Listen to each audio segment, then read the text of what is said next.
Hey guys, I asked for questions for an AMA that I was planning on doing, and then I got 268 of them.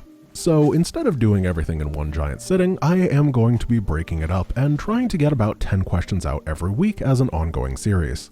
If you have any more questions that I have not answered, please just toss them in the comments below and I'll start picking out from there as well. I tried to put some variety in these questions so they don't get too monotonous. And if I didn't get to your question, it probably doesn't mean that I'm planning on skipping it, it will probably just be coming another week.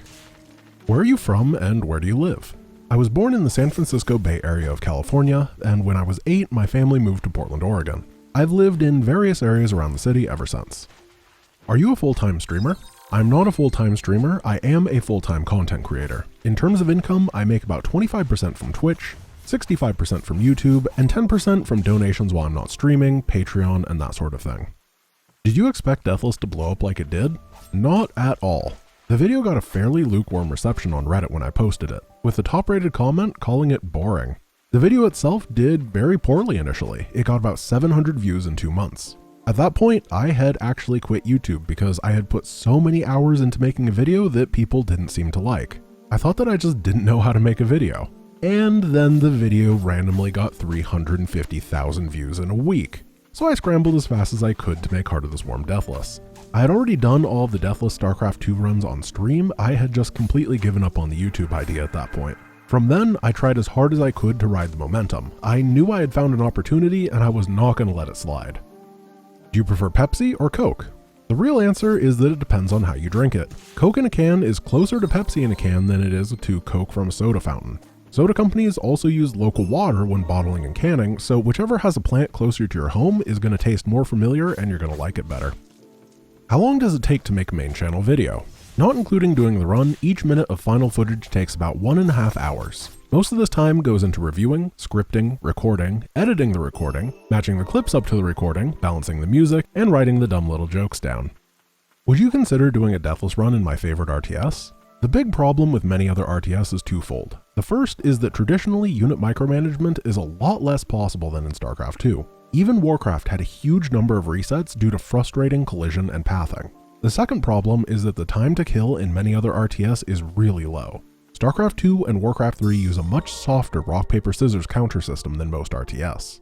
A unit that is weak to another unit is generally not useless. Many other RTS, when you get a good matchup, have a frustrating number of 1- and 2-shot mechanics. This means that while it's technically possible, it would be absolutely miserable to play through Deathless. And a third issue is that many of the factions only have 1 to 2 viable units for a Deathless run. For example, in StarCraft 1, Deathless Zerg is entirely possible, and honestly not super difficult. The main problem is that the only units available are the Guardian and the Mutalisk, and that gets old fast. The final issue is that many RTS use squads of units, where one unit has multiple models in it who die over time as it takes damage.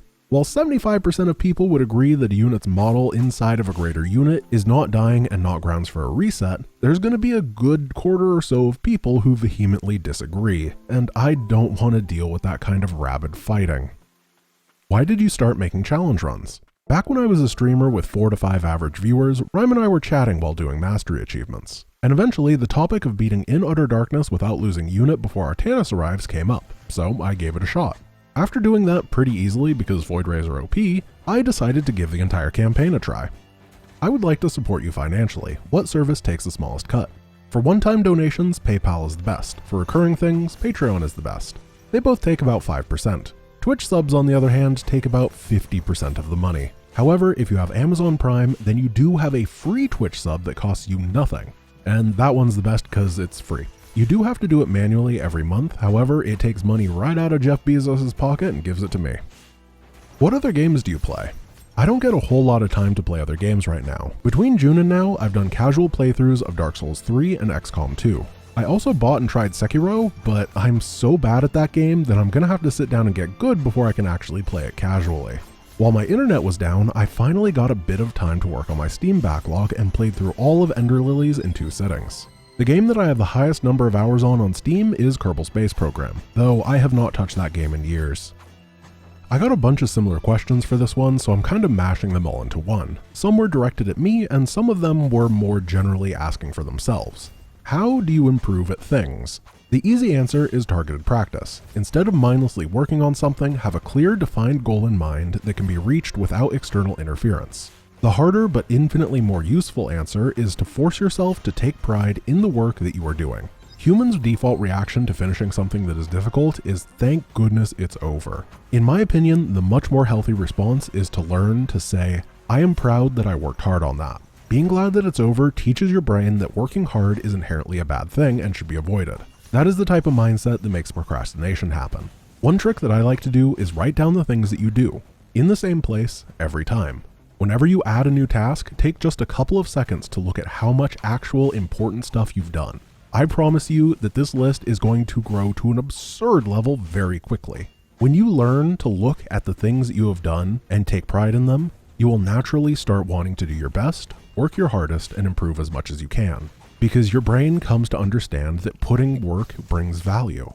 Improving is always going to be hard, but hard work starts to be more rewarding. That's going to be it for this week. Thank you guys for listening, and if you have any questions, feel free to toss them into the comments below, and I will read them and try to answer them in a future update.